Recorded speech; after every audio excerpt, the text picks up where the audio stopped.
Hello student, पिछले class में हम लोग माइनर और कोफैक्टर के बारे में बात किए थे कि माइनर और कोफैक्टर कैसे निकलता है।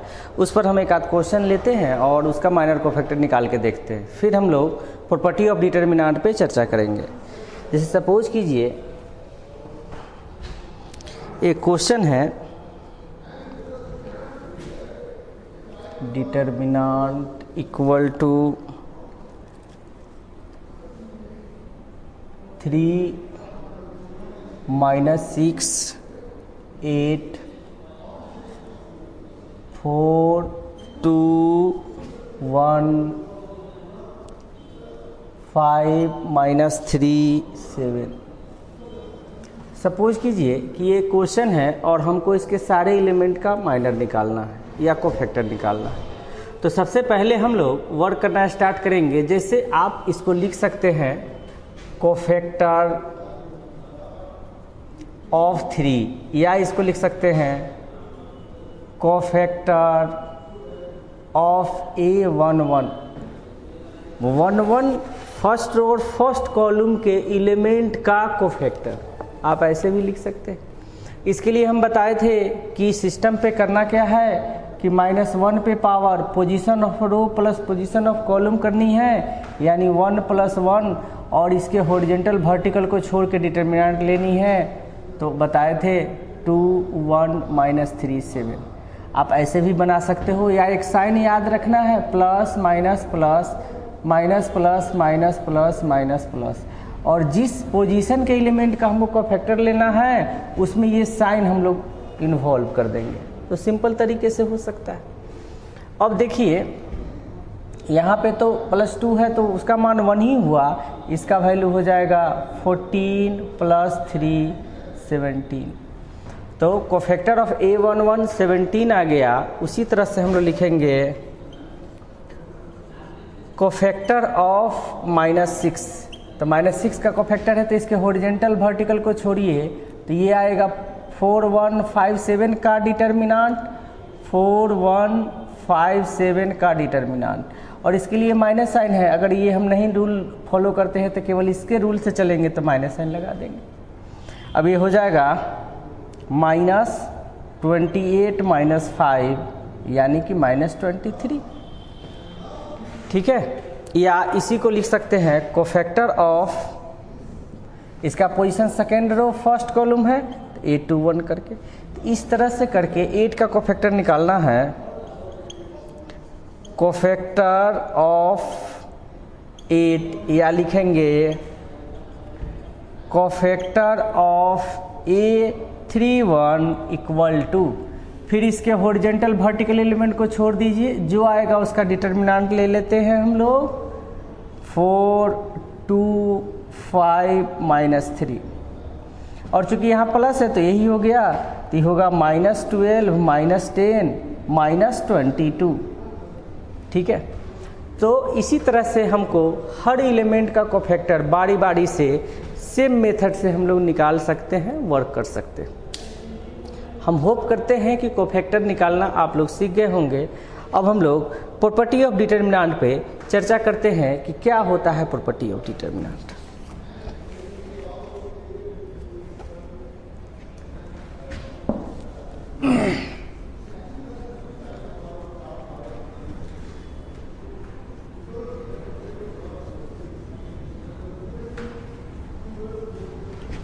अब हम लोग प्रॉपर्टी ऑफ डिटर्मिनेंट पे चलते हैं।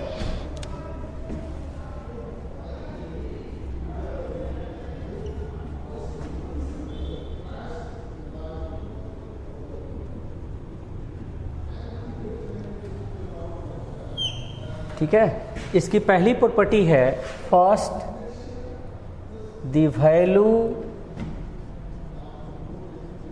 ऑफ डिटर्मिनेंट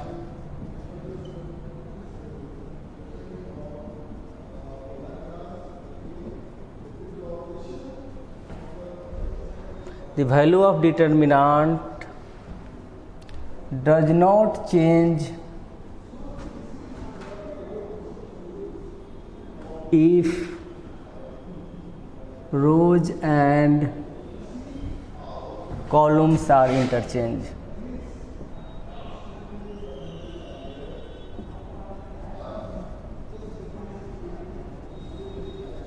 कहने का मतलब है कि किसी भी डिटर्मिनेंट के वैल्यू पे कोई प्रभाव नहीं पड़ेगा अगर रो और कॉलम को आपस में इंटरचेंज कर दें, बदल दें। जैसे ट्रांसपोज करते हैं, सपोज कीजिए हम लोग पढ़ते थे कि किसी भी स्क्वायर मैट्रिक्स का ट्रांसपोज कर ले, उसका डिटर्मिनेंट और किसी भी स्क्वायर मैट्रिक्स का डिटर्मिनेंट सेम होता है। तो यहाँ पे आप इस चीज़ को देख सकते हैं। सपोज कीजिए कि एक हम डिटर्मिनेंट लेते हैं, सपोज कीजिए 1 2 3 4 है। अब इसका मान हम निकाल लेते हैं।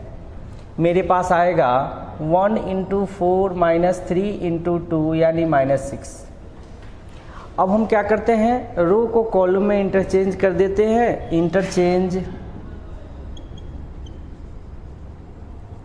इंटरचेंज रोज इनटू कॉलम्स। ठीक है, रोज को कॉलम में इंटरचेंज कर दिया जाए तो क्या होगा, न्यू जो डिटर्मिनेंट डेल्टा 1 सपोज कीजिए, रो को कॉलम में बदल दिए तो 1 3 2 4। अब फिर इसका मान निकालें। मेरे पास आएगा 4 - 6 यानी -2 होगा। ठीक है, 4 - 6 -2। तो हम क्या देख रहे हैं कि डिटर्मिनेंट के सिस्टम पे कोई प्रभाव नहीं पड़ता है अगर हम रो और कॉलम को आपस में इंटरचेंज करते हैं। ये फर्स्ट प्रॉपर्टी है। इसके बाद हम लोग आगे बढ़ेंगे। इसका मतलब हम लोग कह सकते हैं कि कोई स्क्वायर मैट्रिक्स का डिटर्मिनेंट या उसके ट्रांसपोज का डिटर्मिनेंट सेम होना चाहिए, क्योंकि ट्रांसपोज में भी हम लोग रो को कॉलम में इंटरचेंज करते हैं। ठीक है, दूसरा प्रॉपर्टी पे हम लोग चलते हैं, देखते हैं।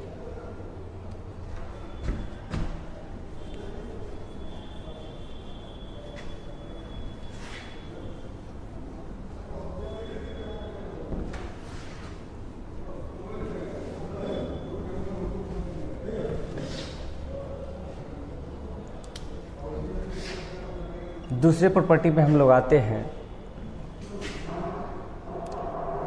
द वैल्यू ऑफ डिटर्मिनेंट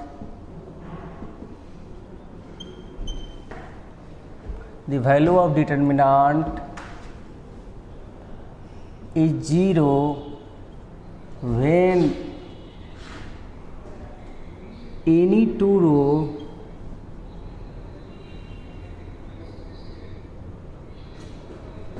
या कॉलम्स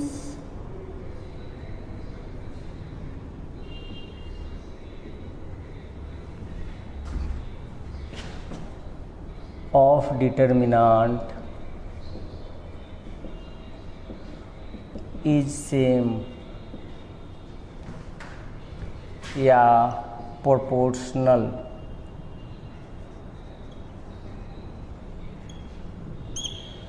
हमने बताया कि डिटर्मिनेंट का मान 0 हो जाएगा अगर किसी डिटर्मिनेंट का कोई दो रो या कोई दो कॉलम एक समान हो। एक समान मतलब रो का प्रत्येक एलिमेंट पहले रो का दूसरे रो का भी सेम हो। जैसे एग्जाम्पल हम लोग ले सकते हैं। सपोज कीजिए कि एक डिटर्मिनेंट है, यहाँ पर हम ले रहे हैं 1 2 3 4 5 6 1 2 3। आप क्या देख रहे हो कि कॉलम 1 और कॉलम 3 सेम है। यहाँ पर हम लोग बोलेंगे C1 = C3, इसलिए इसका वैल्यू 0 होगा। हम लोग कैलकुलेट करेंगे तो भी हमको 0 ही आएगा। दूसरा, अगर ऐसा लिखा रहे, सपोज कीजिए कि डेल्टा 1 = 1 2 3 4 5 6 2 4 6 सपोज कीजिए, तो आप क्या देख रहे हैं कि ये प्रोपोर्शन में है, यानी कि इसका रेशियो, इसका रेशियो सेम है, तो भी इसका मान 0 होगा इस केस में। यानी कि हम लोग कह सकते हैं कि यहाँ पे जब रेशियो सेम रहे, प्रोपोर्शन का मतलब होता है कि रेशियो सेम होना, तब उसको प्रोपोर्शंस बोलते हैं। तो रेशियो सेम रहे अगर दो रो का या दो कॉलम का, तो उस केस में भी उसका डिटर्मिनेंट 0 होता है। इस चीज़ को हमको याद रखना है। ये प्रॉपर्टी नंबर 2 है। तीसरा है property number 3,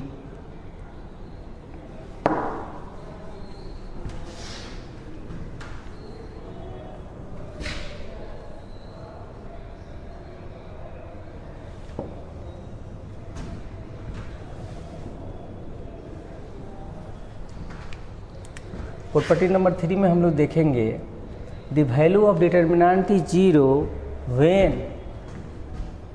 when each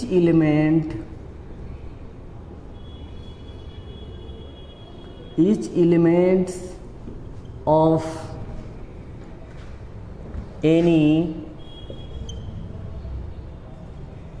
one row or any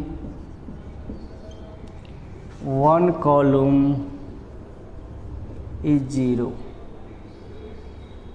यानी हम ये कह सकते हैं कि किसी डिटर्मिनेंट का मान 0 हो जाएगा अगर किसी डिटर्मिनेंट के प्रत्येक किसी एक रो का सारा एलिमेंट 0 हो जाए या किसी एक कॉलम का सारा एलिमेंट 0 हो जाए। जैसे डेल्टा 1 लिखा हुआ है आपके पास 0 0 0 1 2 3 4 5 6, इसका मान 0 लिख सकते हैं। या हम लोग कह सकते हैं डेल्टा 1 इक्वल टू 0 0 0 2 5 7 1 2 9, इसका भी मान 0 लिख सकते हैं। तो ये चीज़ हमको ध्यान रखना है कि किसी डिटर्मिनेंट का मान 0 हो जाएगा अगर किसी एक रो का सारा एलिमेंट 0 हो जाए या किसी एक कॉलम का सारा एलिमेंट 0 हो जाए। आगे हम लोग प्रॉपर्टी नंबर 4 पे चलते हैं, देखते हैं क्या कहता है।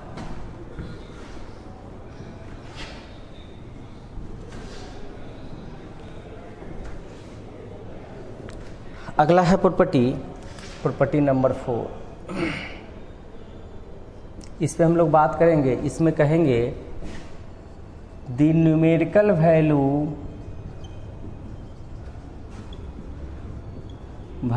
Of determinant remain same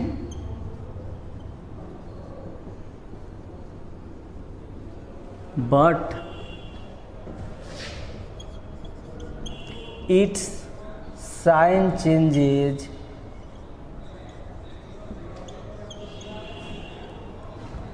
when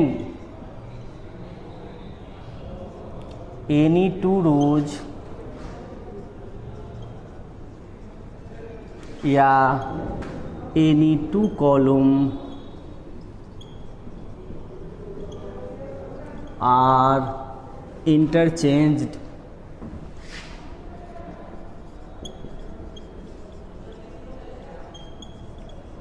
इसमें हमने बताया कि किसी भी डिटर्मिनेंट को एक रो से दूसरे रो को इंटरचेंज कर दिया जाए या एक कॉलम को दूसरे कॉलम से इंटरचेंज का मतलब होता है अदला बदली कर दिया जाए तो न्यूमेरिकल वैल्यू पे कोई प्रभाव नहीं पड़ेगा, लेकिन डिटर्मिनेंट का जो साइन है वो बदल जाएगा। कैसे, इस चीज़ को हम समझने का प्रयास करते हैं।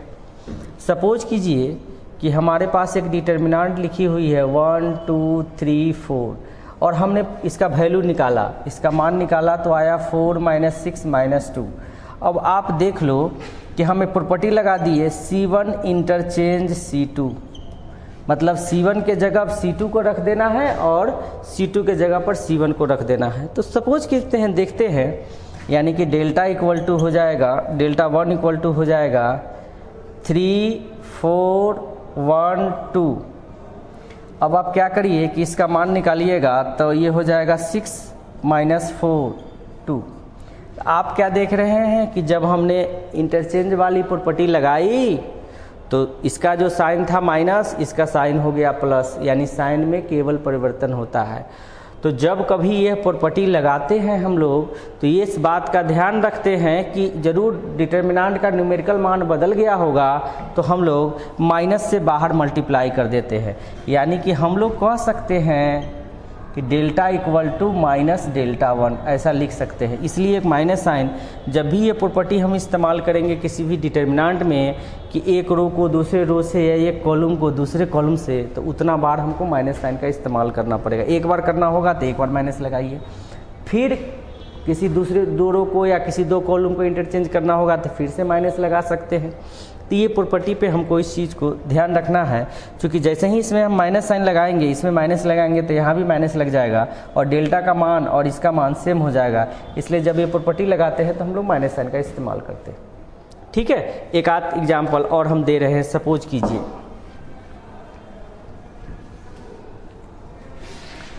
कीजिए, कि एक डिटर्मिनांट है, इसमें लिखी हुई है 2 4 1 3। जब इसका वैल्यू निकालेंगे तो आपको आएगा 6 - 4 2। ठीक है, अब हम करते हैं R1 इंटरचेंज R2। तो डेल्टा 1 मेरे पास जो मिलेगा ये क्या हो जाएगा, R1 जो है R2 पे चला जाएगा, R2 जो है R1 पे आ जाएगा। नहीं, ये R1 क्या है, R2 पे आ जाएगा और R2 R1 पे चल जाएगा। तो 1 3 2 4 कीजिएगा तो इससे आपको 4 - 6 - 2 आ जाएगा। तो हम क्या देख रहे हैं कि इस प्रॉपर्टी का जब भी इस्तेमाल करेंगे, एक बार और प्रॉपर्टी लगा दीजिए। आप क्या कीजिए कि डेल्टा 2 कर लीजिए, इसमें करते हैं C1 इंटरचेंज C2। ठीक है, तो मेरे पास जो डेल्टा 2 आएगा इसमें क्या हो जाएगा 3 4 1 2, फिर आ जाएगा 6 - 4 यानी कि 2। तो आप क्या देख रहे हैं कि जब भी हम प्रॉपर्टी लगाते हैं एक रो को दूसरे रो से या एक कॉलम को दूसरे कॉलम से, तो हमारा डिटर्मिनेंट का साइन चेंज होते जाता है। तो उस साइन चेंज ना हो अगर हम प्रॉपर्टी लगाएंगे तो एक जब भी ये प्रॉपर्टी लगाएंगे हम एक माइनस साइन बाहर इस्तेमाल कर देंगे। आगे हम लोग अगले प्रॉपर्टी नंबर 5 पे चलते हैं, उसको देखते हैं क्या है।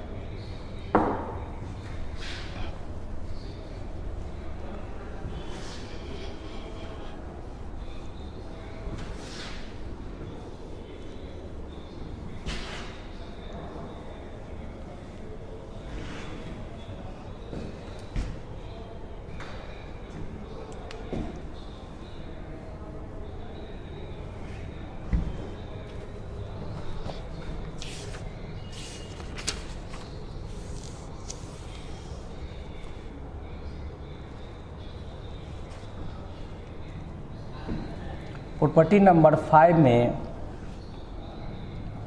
If each element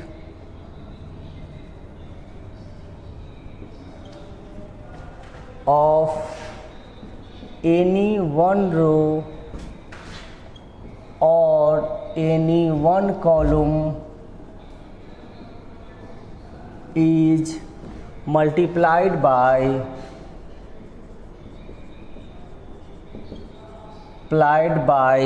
any scalar k multiplied by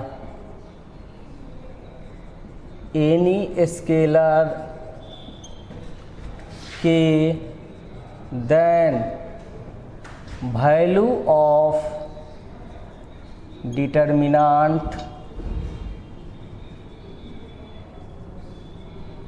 is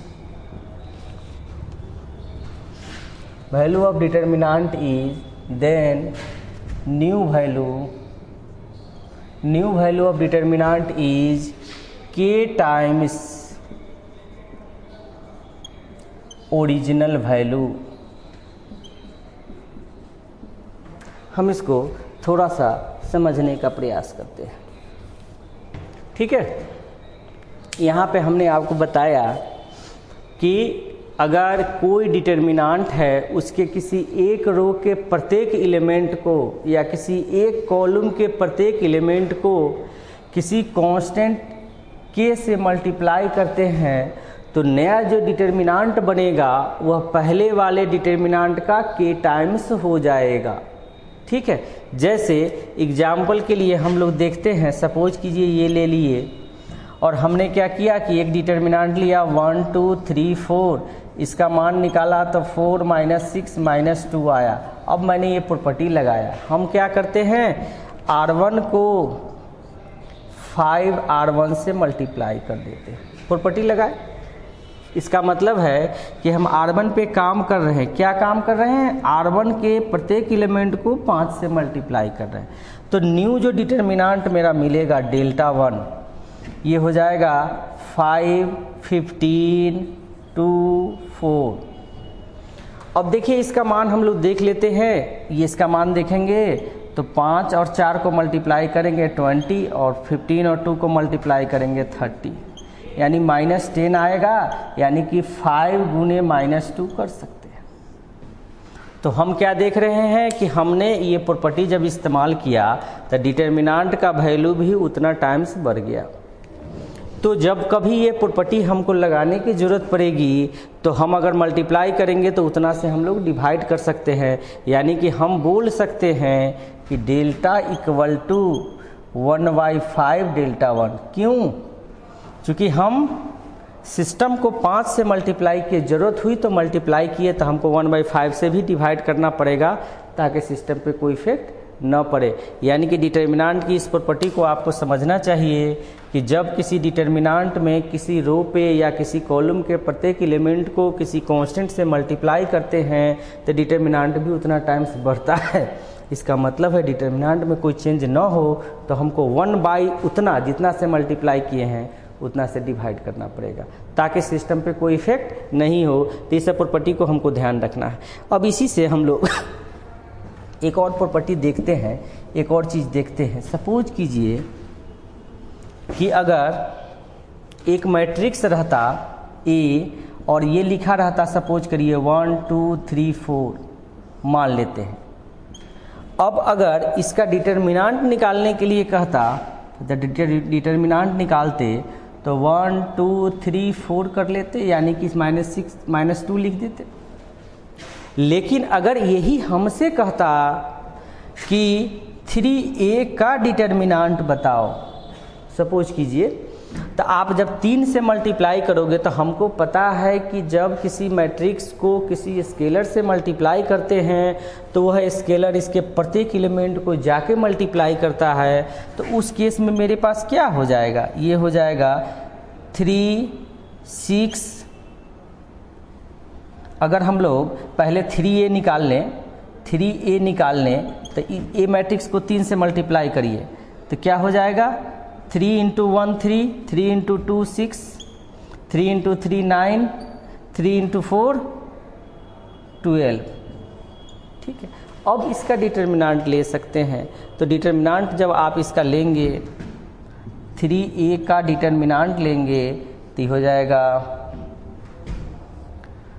3 6 9 12। अब इसका डिटर्मिनेंट ले लीजिए तो ये हो जाएगा आपका 36 - 54। ठीक है, 36 - 54, यानी कि हम घटाएंगे, इसको सब्सट्रैक्ट करेंगे तो क्या होगा 2। ठीक है, और यहाँ से मेरे पास बचेंगे 54, 36, 14 में से 6 जाएगा 8, 1 मिनट, और 4 -18 बचेंगे। ठीक बात, तो ये -18 बचेंगे। इसको हम लोग चाहें तो ऐसे लिख सकते हैं 3 का स्क्वायर इंटू -2, 3 का स्क्वायर इंटू -2। इसका मतलब हम ये कह सकते हैं कि जब डिटर्मिनेंट की बात करते हैं किसी भी स्क्वायर मैट्रिक्स में, हम लोग किसी कांस्टेंट से मल्टीप्लाई करके डिटर्मिनेंट की जब बात करते हैं तो हम देखते हैं कि इसमें भी मल्टीप्लाई है, इसमें भी मल्टीप्लाई हो गया, यानी कि 3 × 3 टाइम्स उसका न्यूमेरिकल मान बढ़ गया। ठीक है, तो इसी के आधार पर एक जनरल फार्मूला भी हम लोग लिख सकते हैं कि जब आपको कभी कभी ऐसा दे देगा कि एक मैट्रिक्स दे देगा और कहेगा कि इसके से मल्टीप्लाई करे तो फाइनली क्या होगा, इसके बारे में बात करो, तो इसके आधार पर हम एक फार्मूला देख सकते हैं। यहाँ पे क्या है, ये 3 मल्टीप्लिकेशन है और ये इसका ऑर्डर है। ये कितने ऑर्डर का मैट्रिक्स है, 2 ऑर्डर का है। तो कांस्टेंट जिससे मल्टीप्लाई किए और उतना पावर इनटू डिटर्मिनेंट, जो सिंगल स्क्वायर मैट्रिक्स के डिटर्मिनेंट के इक्वल होता है। तो चलिए हम इसके आधार पर एक फार्मूला भी लिख सकते हैं। क्या होगा फार्मूला, सो हम देखते हैं। यानी कि अगर A कोई स्क्वायर मैट्रिक्स है n ऑर्डर का, n/n ऑर्डर का एक स्क्वायर मैट्रिक्स है जिसका डिटर्मिनेंट जो है ये है, तो अगर हमसे पूछा जाए कि के ए का डिटर्मिनांट बताओ, तो इसका रूल हम लोग डायरेक्ट याद कर लेंगे, के पे पावर n इंटू डिटर्मिनांट है, यानी कि कांस्टेंट पे पावर ऑर्डर का एक ही पार्ट लेते हैं इंटू डिटर्मिनांट है। तो इसके आधार पर कोई भी इस तरह का क्वेश्चंस रहेगा तो हम उसको सोल्व कर सकते हैं बहुत इजीली वे में। जैसे सपोज कीजिए